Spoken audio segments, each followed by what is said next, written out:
Well, you completed all the tutorials and now I'm sure you're confident about building your own e-commerce store inside VetrinaLive platform. It's super easy as you saw in those tutorial videos. If you haven't watched those tutorial videos or skipped them, I would highly recommend them to go back and watch it. And now after watching those videos, you might have certain questions in your mind.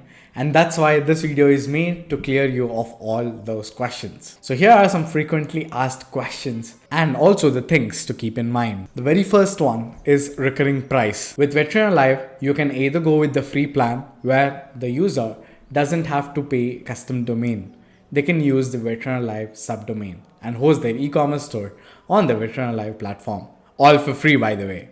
But if the user wants custom domain and wants more features, VetrinaLive charges a certain amount, which is more affordable than all these other e-commerce platforms out there. And this is a recurring price your client has to pay if he's trying to run his e-commerce store on an everyday basis.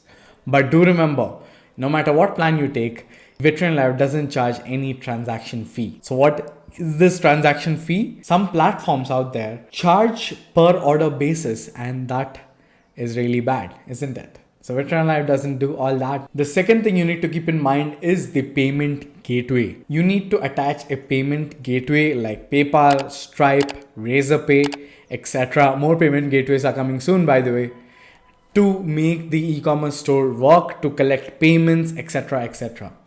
It is your job to show your client how to attach these payment gateways. It is super simple, by the way.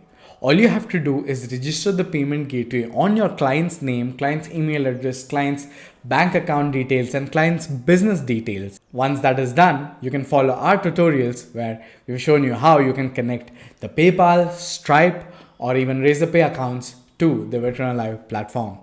It's super easy to do. No need to worry. If you're doing it for the first time, you might be a little confused, but no need to worry about it as well. It's just plain simple steps. The third question that's most commonly asked question is who manages all these deliveries? As a service provider, as an e-commerce agency owner or a freelancer, that's not your headache at all. Your job is to build them a site, explain them the things, and then collect money on a recurring basis.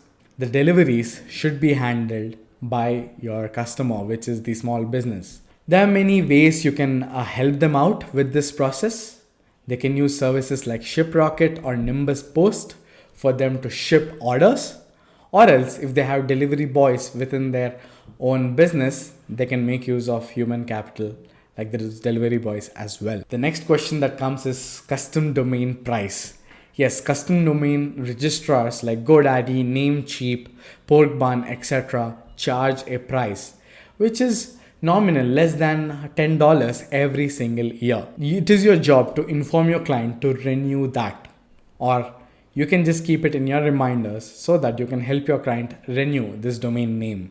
It is vital because once you lose the domain name, you have less chances of getting it back. So you have to explain the domain name charges to your client as well. The last frequently asked question, I'm sure you have more questions. If you have more questions, reach out to us on our community, or if you have a comment box below, do comment it down there. So the last question is about the currency. VetrinaLive supports all currencies on the planet, that's right. And wherever you're building the store from, many people set a wrong currency and that results in a lot of payment gateway issues. So make sure you have set the right currency depending on the country that you are targeting. If it's drop shipping and you're only running ads to US business owners, you have to set the currency as the US dollar while you're running it from a country like India, let's say. You cannot set the Indian rupees, right? If that makes sense.